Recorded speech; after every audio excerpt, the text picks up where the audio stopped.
The afternoon of November 2nd, 1942, started like any other day in the South Atlantic Ocean.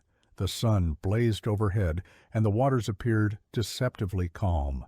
But beneath that tranquil surface lurked a predator, a steel wolf hunting in the depths, waiting for the perfect moment to strike. The SS Zaandam, a Dutch merchant vessel with British officers, was making its way across these dangerous waters, carrying precious cargo destined for Allied forces. The ship sailed alone, unescorted, a deliberate risk taken to maintain speed and avoid the slow pace of convoy travel. Every man aboard knew the dangers. By November 1942, the Battle of the Atlantic had claimed hundreds of ships and thousands of lives. The Zaandam was a fast ship by merchant standards, capable of making good time across the ocean. Her crew was international, a mixture of Dutch, British, and American sailors, along with armed guards assigned to protect the vessel from air and surface attacks. The ship bristled with defensive armaments, including machine guns and a deck gun, but these weapons were meant for aircraft and surface raiders. Against the silent menace of a submarine, they offered little protection. Captain and officers maintained strict discipline aboard, running the ship with the precision that had made the Dutch merchant marine one of the finest in the world. The crew worked in shifts around the clock, always vigilant, always aware that death could come without warning from beneath the waves. Below decks, Seaman Second Class Basil Izzy and his fellow armed guard crew members were playing cards when their radio operator walked into the cabin. He casually mentioned their current position, gave them a brief update, and then left. It was 4:15 in the afternoon. The men barely had time to register what he'd said before the world exploded around them. The first torpedo struck the Zaandam with tremendous force, the explosion tearing through the hull and sending a shock wave through the entire vessel. The lights went out instantly. Men were thrown from their feet. The sound was deafening, a metallic scream that seemed to come from the ship itself as steel tore and buckled. Izzy and his companions scrambled to their feet, trying to reach their battle stations. Their training kicked in, the drills they'd practiced countless times now, a matter of life or death. But wreckage from the torpedo blast blocked their usual route to the guns. They had to turn back, racing through the darkened corridors of a dying ship, trying to find another way topside. Time was running out. Everyone aboard knew that a second torpedo could follow at any moment. The Germans rarely left a job half-finished. When they reached the deck, chaos reigned. Officers were shouting orders, trying to organize the crew, attempting to launch lifeboats. But the Zaandam was listing badly, making it nearly impossible to lower boats from one side. Men were already jumping into the water, some with life jackets, some without, all of them desperate to get away from the ship before she went down, or before that second torpedo arrived. The second explosion came less than 15 minutes later, sealing the Zaandam's fate. This torpedo struck with pinpoint accuracy, opening up the hull below the waterline. The ship began to sink rapidly, her bow tilting downward as thousands of tons of seawater rushed into her compartments. The death throes of a ship are a terrible thing to witness. Metal groaned and shrieked, loose cargo broke free and crashed through bulkheads, and everywhere men were running, climbing, jumping, fighting for their lives in those final moments. Izzy found himself in the water, separated from his shipmates. The Zaandam had gone down in less than 2 minutes from that second hit. One moment she was there, a solid presence, home to more than 400 souls. The next moment she was gone, dragged beneath the waves by her own weight, leaving behind only debris and struggling men. If you're finding this story as compelling as we hope, please take a moment to hit that like button and subscribe to our channel. These real stories of courage and survival deserve to be remembered and shared. Your support helps us bring more of these incredible historical accounts to light.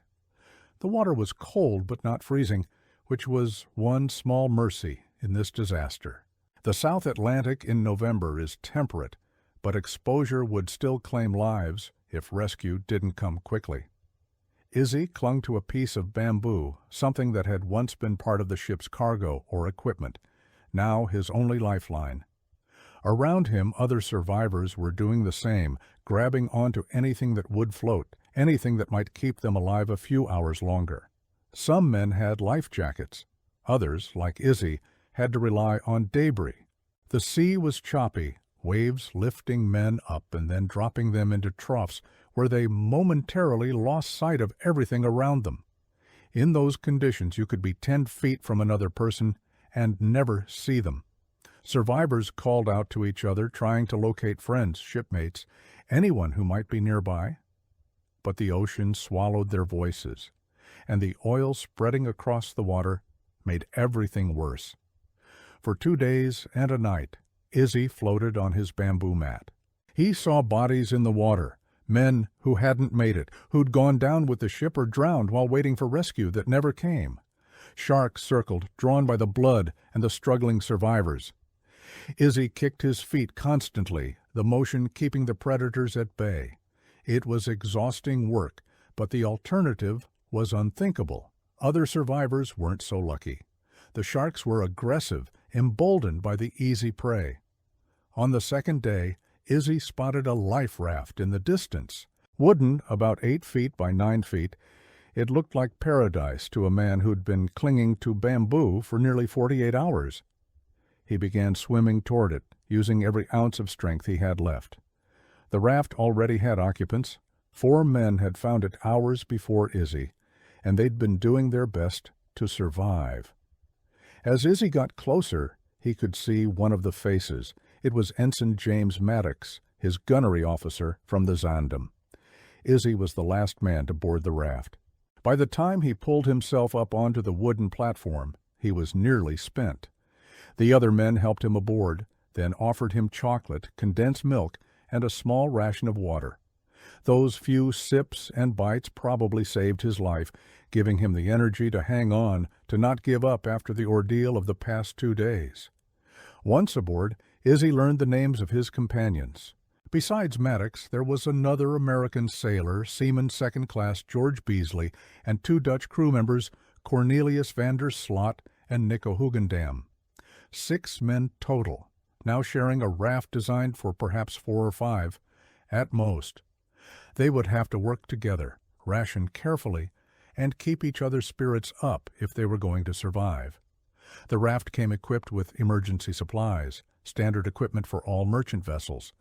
There were biscuits, hard as rocks, but edible, chocolate bars, precious for their calories, condensed milk which could be mixed with water to create something resembling a meal, a few tins of concentrated food, flares for signaling, and most importantly, containers of fresh water. The men quickly established a rationing system. Ensign Maddox, as the senior officer, took charge, but he did so with the input of the others. This wouldn't be a dictatorship. In a situation like this, cooperation was essential. Each man would get a small amount of food in the morning, at midday, and in the evening. Water would be carefully measured. 2 ounces at a time, just enough to keep them alive, not enough to truly slake their thirst. The first few days weren't too bad. The men had energy, hope, and sufficient supplies. They organized watches, taking turns scanning the horizon for ships or aircraft. During the day, watches were short, just 10 or 15 minutes at a time, enough to rest the eyes before the next man took over. At night, watches were longer, an hour or 2, peering into the darkness for any sign of rescue. They tried to keep their spirits up by talking, sharing stories about their lives back home, their families, their plans for after the war. But as the days wore on and no rescue came, those conversations became harder to maintain. The men grew weaker. The rations, as carefully measured as they were, simply weren't enough to sustain 6 grown men doing the physical work of staying alive on a raft. Their food lasted 16 days. For 2 weeks, they ate their meager rations, supplemented by attempts to catch fish or birds. They'd seen other survivors in movies and heard stories of men who'd lasted weeks by catching raw fish. But the reality was much harder than the stories suggested. Fish didn't jump into your hands. Birds didn't land on your raft and wait to be grabbed. Hunger became a constant companion, a gnawing presence that never went away, that filled their thoughts and dominated their conversations. When the food ran out on day 16, the situation became critical. They still had some water, carefully hoarded, but without calories their bodies would begin to consume themselves, burning muscle and fat to keep vital organs functioning.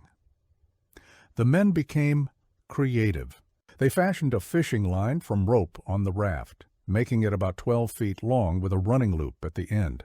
The loop could be tightened around a fish or bird if they could get close enough. It wasn't much, but it was something. They also had a knife, and they discovered they could use the tin from the biscuit containers to fashion crude tools. Their first successful catch was a bird, a seagull that landed too close to the raft. Hugendam grabbed it before it could escape, and the men quickly dispatched it.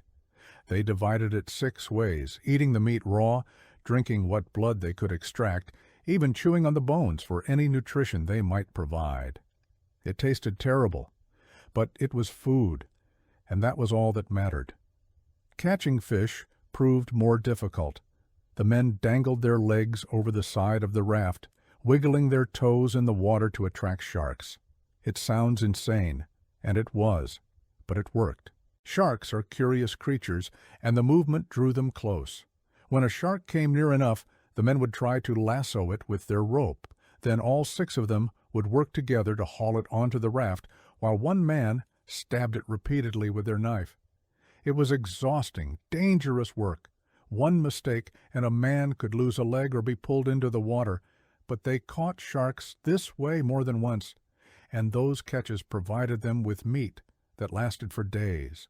The flesh was tough and had an ammonia-like taste, but it was protein, and it kept them alive. On day 23, their water supply ran out completely. This was the moment they'd all been dreading. A human can survive weeks without food, but only days without water, especially in the heat and sun of the South Atlantic. Dehydration would set in quickly. Their mouths became so dry that swallowing was painful. Their lips cracked and bled. Their skin took on a papery quality. Some of the men were tempted to drink seawater, but Maddox warned them against it. Seawater would only accelerate dehydration, poisoning their systems with salt. Better to wait for rain. And miraculously, the next day it rained. The men had been praying for water, and their prayers were answered. They rigged the canvas tarpaulin on the raft to catch the rainfall, channeling it into their containers. That first rainfall netted them about 6 gallons of fresh water, enough to sustain them for days if they were careful. From that point on, rain became their lifeline. They learned to pray not just once but constantly, asking for the basics they needed to survive: food, water, rescue. And time and again, rain would come, sometimes just hours after they'd finished their last drops of water. As the days stretched into weeks, the physical toll on the men became severe. They lost weight rapidly. Izzy, who'd weighed a healthy 145 pounds before the torpedoing, would eventually drop to just 85 pounds. The others suffered similar losses. Their clothes rotted off their bodies from the constant exposure to salt water and sun. They fashioned crude garments from pieces of canvas and rope, trying to protect their skin from the merciless tropical sun, but there was only so much they could do. Sunburn was constant, severe, and painful. Their skin blistered, peeled, and blistered again. The salt spray from the waves didn't help, stinging the open wounds on their faces and bodies. The mental toll was just as severe as the physical. Around day 35, the men became so weak that they could no longer maintain regular watches. The initial optimism had long since faded. They'd seen planes in the distance, ships on the horizon, but none had spotted them. They'd burned their flares, waved frantically, shouted until their voices gave out. But time and again, potential rescuers passed by without seeing the tiny raft and its desperate occupants. One ship came particularly close enough that the men could hear machinery and voices. But despite their best efforts, it steamed away, unaware of their presence. That near miss was devastating, psychologically crushing in a way that the hunger and thirst couldn't match. To be so close to rescue, to salvation, and yet to miss it by such a narrow margin, broke something in the men. Some began to lose hope. The endless cycle of sun and waves, hunger and thirst, hope and disappointment was wearing them down in ways that went beyond the physical. They'd been at sea for over a month now, and the end seemed no closer than it had been on day one. It was around this time that faith became the men's primary sustenance. Maddox, who had studied for the ministry before deciding to become a teacher, organized evening prayer services. For several weeks he prayed aloud, leading the group in asking for deliverance, for food, for water, for rescue. But eventually he stopped praying out loud. The vulnerability it exposed, the raw emotion and fear that prayer brought to the surface, was too much. The men continued to pray, but they did so silently now, each man communing with his God in his own way. They also designated Sundays as a full day of prayer. No matter how desperate their situation, no matter how hungry or thirsty they were, Sundays were set aside entirely for spiritual reflection. And, time and again, they saw what they believed were answers. Rain would come when they prayed for water. Fish or birds would appear when they prayed for food. It might have been coincidence, but to men in their situation, it felt like divine intervention, and that belief kept them going when nothing else could. On the 66th day adrift, George Beasley passed away. He'd been sick for weeks, complaining of severe stomach pains, gradually losing his vision in one eye and his hearing in one ear. Despite the best efforts of his companions, he grew weaker and weaker, until finally his body gave out. The men held a brief service, said what prayers they could, and then committed Beasley's body to the sea. It was a terrible moment, watching their friend and companion slip beneath the waves, knowing that any one of them could be next. 4 days later, on day 70, Ensign Maddox also succumbed. He'd been their leader, their voice of authority and reason, and his loss hit the remaining men particularly hard. Now only 3 were left, Izzy, Vandersloot, and Hugendam. 2 Americans and 2 Dutchmen reduced to 1 American and 2 Dutchmen, all of them shadows of their former selves, clinging to life by the thinnest of threads. The men talked about food constantly. It was impossible not to. When you're starving, when every waking moment is dominated by hunger, food becomes an obsession. They remembered meals from their past, describing them in elaborate detail. Izzy talked about his mother's spaghetti, how she'd make it with a rich tomato sauce and meatballs. Vandersloot described Dutch pastries and cheeses. Hugendam spoke of his favorite pub and the meals he'd enjoyed there. They planned future meals, what they'd eat when they were rescued, how they'd never take food for granted again. The conversations about food were both torture and comfort, a way to escape mentally from their situation while simultaneously reminding them of everything they'd lost. By day 80, the men could barely move. They'd drifted more than 2,000 miles from where the Zaandam had sunk, carried by currents and winds across the South Atlantic. Vandersloot was in particularly bad shape. He could no longer stand on his own. The skin on their bodies had broken down from the constant exposure. Infections had set in. They were quite literally dying by degrees, their bodies shutting down system by system. On the morning of day 83, January 24, 1943, the men saw an aircraft overhead. At first, they barely reacted. They'd seen planes before, had waved and signaled, only to be ignored or unseen. But this time was different. About an hour after the plane passed, a convoy appeared on the horizon. With the last of their strength, Izzy and Hugendam held Vandersloot upright, helping him stand and wave to the nearest ship in the convoy. On the submarine chaser USS PC-576, a vigilant lookout spotted something unusual in the water. Upon closer inspection, it was a raft with 3 men aboard barely alive but still moving, still fighting to survive. The PC-576 altered course and came alongside the raft. Sailors helped the 3 survivors aboard, shocked by their appearance. All 3 men were severely malnourished, their bodies reduced to skin and bones, their skin darkened and damaged by months of sun exposure. Izzy had lost 60 pounds. He could barely walk. Vandersloot and Hugendam were in similar condition. The Navy crew gave them canned peaches at first, something soft and easy to digest, knowing that their stomachs couldn't handle regular food after months of starvation.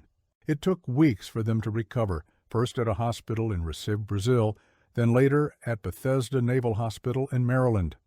But they did recover, against all odds. 3 men out of more than 400 who'd been aboard the Zaandam, 3 men who'd spent 83 days on a life raft in the middle of the Atlantic Ocean, 3 men who'd survived through a combination of resourcefulness, cooperation, faith, and sheer stubborn refusal to give up. The story of the Zaandam survivors became known during the war, though military censors limited how much could be told. Izzy, in particular, became something of a celebrity, touring war plants across the United States, speaking to factory workers and civilians about his experience. The Navy wanted people to understand the sacrifices being made, the dangers faced by merchant mariners and armed guard crews. Izzy's story was powerful precisely because it was so harrowing. This wasn't glory in battle. This wasn't heroic charges or dramatic victories. This was survival in its most basic form, men reduced to their most fundamental needs, fighting day after day for the chance to see another sunrise, to take another breath, to make it home. The broader context of the Zaandam's sinking was the Battle of the Atlantic, the longest continuous military campaign of World War II.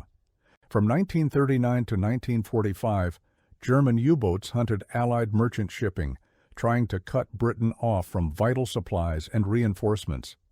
In the early years of the war, the U-boats had tremendous success. Hundreds of ships were sunk, thousands of men were lost, and the Allies came perilously close to losing the battle entirely. By late 1942, when the Zaandam was torpedoed, the U-boats were still very much a threat, though the Allies were beginning to develop tactics and technologies that would eventually turn the tide. Convoy systems, escort carriers, improved sonar and radar, long-range aircraft, all of these would contribute to the eventual defeat of the U-boat menace. But in November 1942, none of that had fully materialized yet. Ships like the Zaandam, sailing alone to make better time, were taking tremendous risks, and many paid the ultimate price. German submarine U-174 was responsible for sinking the Zaandam. The U-boat and its crew were part of a wolf pack operating in the South Atlantic, hunting for merchant ships carrying supplies to Allied forces.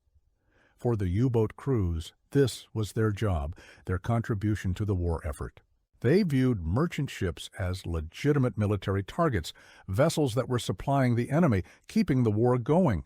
The fact that these ships were often crewed by civilians, by merchant sailors who'd signed up to transport cargo, not to fight in a war, didn't matter in the calculus of total war. U-174 would continue its patrol after sinking the Zaandam, hunting for more targets until eventually the submarine itself would be sunk by Allied forces in 1943. The U-boat war was brutal on both sides. U-boat crews had some of the highest casualty rates of any military unit in World War II, with roughly 3 out of every 4 German submariners perishing before the war ended. Before we continue, if you're enjoying this deep dive into one of World War II's most incredible survival stories, please take a moment to leave a comment below. We'd love to hear your thoughts, and your engagement helps others discover these important historical accounts.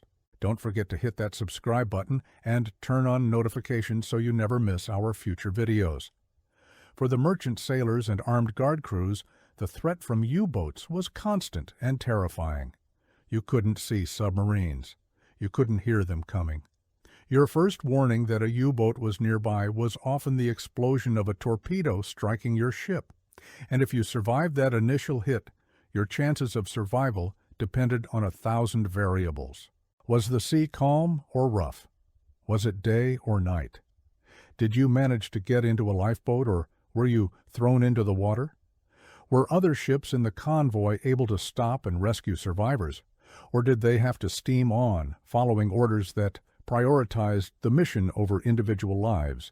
Did you have supplies in your lifeboat? Did you know navigation?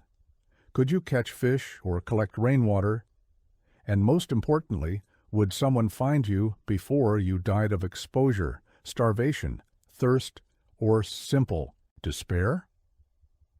The statistics from the Battle of the Atlantic are sobering.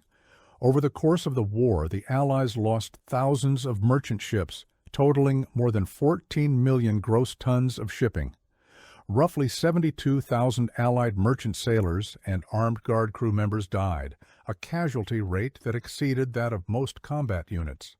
The U-boats themselves lost 783 submarines out of 1,055 commissioned, with approximately 30,000 German submariners perishing out of a total force of 40,000. It was industrial-scale slaughter carried out beneath the waves, a battle that received less attention than the fighting on land or in the air, but which was equally crucial to the outcome of the war. If Britain had been starved into submission, if the flow of supplies and reinforcements to Europe had been cut, the entire course of the war might have been different. The experience of Izzy, Vandersloot, and Hugendam on their raft was mirrored in countless other survival stories from the war. Some sailors spent even longer adrift. Poon Lim, a Chinese mess steward on the British merchant ship Ben Lomond, survived 133 days alone on a life raft after his ship was also torpedoed in November 1942. Lim's story is remarkable in its own right, a testament to human endurance and ingenuity. Other sailors weren't so fortunate, dying after days or weeks in lifeboats, succumbing to wounds, exposure, thirst, or loss of hope. The Laconia incident in September 1942 showed both the brutality and the strange complexity of the U-boat war. After sinking the British liner Laconia, U-boat commander Werner Hartenstein discovered that the ship had been carrying Italian prisoners of war. He began rescue operations, broadcasting in clear for assistance and flying Red Cross flags. But an American B-24 bomber attacked the U-boats engaged in rescue operations, causing German Admiral Dönitz to issue the infamous Laconia Order, which prohibited U-boats from attempting any rescue operations for the remainder of the war. The question of why ships sometimes passed so close to survivors without seeing them is one that haunted many who lived through these ordeals. In the case of the Zaandam survivors, at least one ship came close enough for them to hear the machinery and voices aboard, yet steamed past without spotting the raft. There were several reasons for this. First, a life raft is incredibly small compared to the vastness of the ocean. From the deck of a ship, even a few hundred yards away, a raft with 3 or 4 men on it can be nearly invisible, especially in choppy seas where waves obscure the view. Second, merchant ships in 1942 were operating under strict orders about what to do if they encountered something suspicious. U-boats were known to use various deceptions, including placing men on rafts as bait, then torpedoing ships that stopped to rescue them. A ship's captain had to balance compassion for survivors against his responsibility to his own crew and cargo. Third, lookouts on merchant ships were primarily watching for submarines, aircraft, and other threats, not scanning the water for small rafts. The survival techniques that the Zaandam survivors used were a combination of official training, improvisation, and sheer desperation. Merchant sailors received basic training in lifeboat procedures and survival techniques, but nothing could truly prepare you for weeks or months adrift. The men's decision to ration their supplies carefully, to establish a watch system, to work together rather than fracturing into competing factions, these were all crucial to their survival. Equally important was their mental resilience, their refusal to give up even when circumstances seemed hopeless. The role that faith played cannot be overstated. For these men, prayer wasn't just a comfort. It was a lifeline, a way to maintain hope, to believe that their suffering had meaning, that they would be delivered. Whether through divine intervention or coincidence, they saw their prayers answered often enough to keep that faith alive. The physical transformations that occurred during their ordeal were dramatic and, in some ways, nearly miraculous. The human body is capable of surviving under conditions that seem impossible, but there are limits. The survivors lost a third or more of their body weight. Their muscles atrophied from lack of use and lack of nutrition. Their organs began to shut down. A few more days, and they likely would have joined Beasley and Maddox in the depths. The fact that all three of the final survivors made full recoveries, returning to health after adequate food and medical care, speaks to both their underlying constitution and the resilience of the human body when given what it needs. After his recovery, Izzy became a spokesman for the Merchant Marine and the Armed Guard, touring the country and speaking about his experience. He wasn't naturally comfortable in the spotlight, but he understood the importance of telling his story. Too many people on the home front didn't fully grasp what the war at sea was like, the daily dangers faced by the men who crewed the cargo ships and tankers that kept the Allied war machine running. Izzy's story brought that reality home in a visceral way. This wasn't abstract strategy or distant battles. This was a young man from Massachusetts who'd signed up to serve his country and had spent nearly 3 months fighting for his life on a wooden raft in the middle of the ocean. After the war, Izzy returned to his hometown, eventually serving as a selectman and director of public works. He married, raised a family, and lived a long life. But the experience on the raft never left him. How could it? 83 days in conditions like that mark a person, change them in fundamental ways. Izzy rarely spoke about the ordeal in his later years, preferring to focus on the present and future rather than dwelling on the past. Van der Sloot and Hugendam, the two Dutch survivors, similarly returned to their lives after the war, though less is known about their post-war experiences. The war had disrupted everything, and for Dutch sailors the situation was particularly complex. The Netherlands had been occupied by Germany in 1940, and Dutch merchant sailors found themselves in a difficult position, unable to return home, serving in a merchant marine that was technically in exile. Many Dutch ships were requisitioned by the Allies and continued to serve throughout the war, their crews aware that their homeland was under enemy occupation and that their families might be suffering while they sailed far from home. The end of the war brought liberation, but also the challenge of rebuilding a nation that had been devastated by 5 years of occupation. The technical aspects of the raft that saved their lives are worth examining.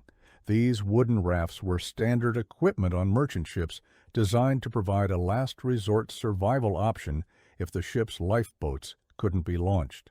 They were simple in construction, essentially several wooden slats bound together to create a floating platform with basic supplies stored in waterproof containers. The supplies typically included hard biscuits, chocolate, condensed milk, water, flares, smoke pots, rope, canvas, and a few tools. These were meant to keep a small number of people alive for perhaps a week or two, long enough for rescue to arrive in a well-traveled shipping lane. The fact that 3 men survived for nearly 3 months on one of these rafts is extraordinary and speaks to their resourcefulness in supplementing the initial supplies with caught fish, birds, and rainwater. The psychological dynamics on the raft were complex. 6 men, then 5, then 4, then 3, confined to a tiny space, utterly dependent on each other for survival. In such circumstances, personality conflicts could be fatal. A breakdown in cooperation, a failure to share resources fairly, these could doom everyone. The survivors later spoke about how they maintained harmony, how they'd have disagreements and arguments, but they'd always reconcile by nightfall, shaking hands and making peace. They understood instinctively that unity was survival. The deaths of Beasley and Maddox were traumatic events that further bonded the remaining survivors. They'd cared for their dying companions, watched them deteriorate, and then had to continue on, knowing that they themselves might be next. That kind of experience creates bonds that are impossible to replicate in normal life. One of the most striking aspects of the story is the near misses with rescue. The plane that flew close but didn't see them. The ship that passed within shouting distance but steamed on without stopping. Each of these near misses was psychologically devastating, but they also provided moments of hope, reminders that they were still in shipping lanes, that rescue was possible, that they just needed to hang on a little longer. The human capacity for hope in seemingly hopeless situations is remarkable. Even when every rational calculation suggested they were doomed, the survivors kept hoping, kept praying, kept looking at the horizon for the ship that would save them, and ultimately, that hope was justified.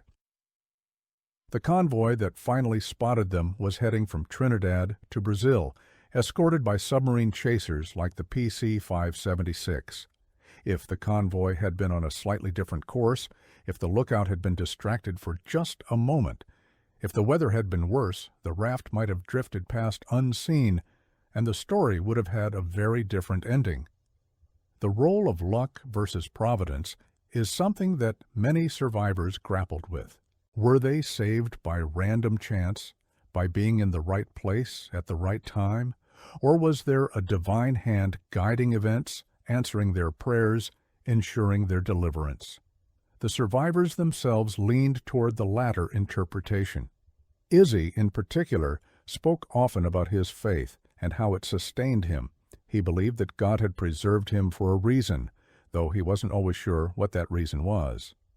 This isn't uncommon among survivors of extreme ordeals.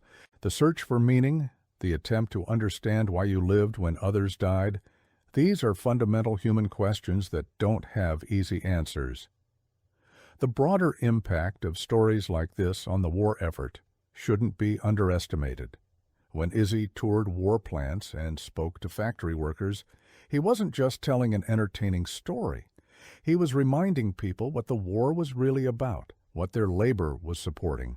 Every ship that rolled off the ways, every tank, every airplane, every uniform, every bullet was part of a vast industrial effort that kept men like Izzy supplied and supported.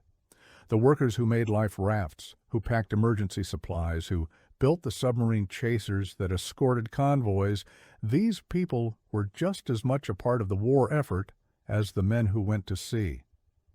Izzy's story made that connection real in a way that statistics and propaganda never could. As we near the end of this remarkable story, I want to remind you to like this video if you found it compelling, and please share it with anyone who appreciates real stories of courage and survival. Your support means everything and helps us continue bringing these important historical accounts to a wider audience. The question of how many other Zondam crew members survived beyond the 3 on the raft is sobering. Of more than 400 people aboard when the U-boat struck, only a relative handful made it. Some were picked up shortly after the sinking by other vessels. Some died in the water before they could reach rafts or debris. Some made it into lifeboats but perished before rescue came. The exact number of survivors varies depending on the source, but it's clear that the vast majority of the Zondam's company perished that afternoon in the South Atlantic. Each of those deaths represented a life, a family, dreams, and plans that would never be fulfilled. The 3 raft survivors were, in a sense, ambassadors for all those who didn't make it, living witnesses to a tragedy that might otherwise have been just another statistic in the long list of ships lost to U-boats. The immediate post-rescue period was almost as challenging as the time on the raft. The survivors' bodies were so depleted that feeding them normally could have been dangerous. Their digestive systems had essentially shut down from months of malnutrition. They had to be reintroduced to food gradually, starting with easily digestible items like canned peaches, then slowly progressing to more substantial fare. They spent weeks in the hospital, first in Brazil, then in the United States. During this time, they were interviewed extensively by military intelligence officers who wanted to understand what had happened, how they'd survived, what lessons could be learned. The Navy was particularly interested in the survival techniques they'd used, and some of these techniques were incorporated into updated training manuals for merchant sailors and naval personnel. The physical recovery was matched by a psychological adjustment. Returning to normal life after an experience like that isn't easy. The men had been reduced to the most basic level of existence, focused entirely on immediate survival. Now they had to relearn how to function in a world of plenty, how to think about a future that extended beyond the next meal or the next rainfall. Some survivors of extreme ordeals struggle with this transition, experiencing what we'd now recognize as post-traumatic stress. The historical record suggests that Izzy and his companions adjusted relatively well, but they carried the experience with them for the rest of their lives. One detail that Izzy mentioned in later interviews was his newfound distaste for fish. After months of eating raw fish as his primary source of protein, he couldn't stand the thought of eating fish again. It's a small detail, but it speaks to how the experience changed him on even the most basic levels. Food, which most people take for granted, had become something else for him during those 83 days. It was life itself, measured out in tiny portions, caught with improvised tools, consumed raw because there was no alternative. The idea of eating fish for pleasure as a choice rather than a necessity was repugnant to him. The legacy of stories like the Zaandam survivors extends beyond just historical interest. These accounts provide valuable insights into human psychology, survival techniques, leadership under extreme circumstances, and the limits of human endurance. Military organizations, survival schools, and researchers studying resilience have all drawn lessons from cases like this.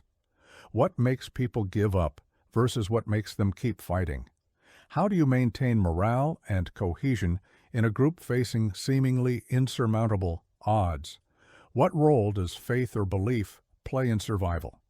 These aren't just academic questions. They have practical applications for anyone who might face extreme circumstances, whether in military service, disaster situations, or other crises. The story also serves as a reminder of the often overlooked contribution of merchant sailors to the war effort. While combat troops receive most of the attention in war histories, the Merchant Marine was absolutely crucial to Allied victory. Without the constant flow of supplies, troops, fuel, and equipment across the Atlantic and Pacific, the war couldn't have been won. The men who crewed those ships, the armed guards who defended them, faced dangers that were just as real as those faced by combat soldiers, and they did so with less training, less recognition, and often less support. Their casualty rates were comparable to those of frontline infantry units, yet their stories are less well known. Accounts like the Zaandam survivors help to rectify that imbalance, ensuring that these men's service and sacrifice aren't forgotten. In the final analysis, the story of the Zaandam survivors is a story about the human spirit's capacity to endure. 3 men, reduced to their most basic needs, clinging to a wooden raft in the middle of the ocean, managed to survive through a combination of preparation, cooperation, improvisation, faith, and sheer stubborn refusal to accept defeat. They watched 2 of their companions perish. They came within days or even hours of death themselves. Yet they endured. When rescue finally came on that 83rd day, it must have seemed almost unreal, a dream after the nightmare they'd been living. But it was real. They were saved. They survived. And their story, told and retold over the decades since, continues to inspire and educate, a testament to what humans can achieve when pushed to the very edge of existence. The Zaandam itself rests on the bottom of the South Atlantic, a war grave like so many other ships sunk during the Battle of the Atlantic. The U-174 that sank her would itself be sunk by Allied forces less than a year later. The war would continue for another 2.5 years after the Zondam went down, claiming millions more lives before it finally ended.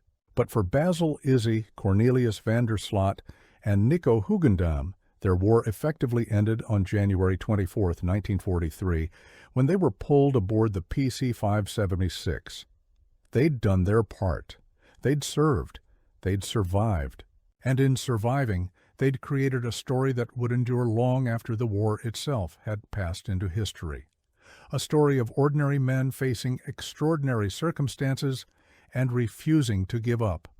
A story that reminds us all of the strength that lies within the human spirit when it's truly tested.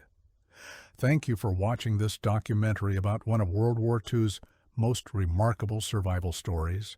If this account moved you or taught you something new, please consider sharing it with others who might appreciate these real stories of human endurance and courage. Don't forget to subscribe and turn on notifications for more deep dives into history's most compelling true stories. Your support allows us to continue preserving and sharing these important accounts for future generations. Until next time, remember these heroes and the sacrifices they made.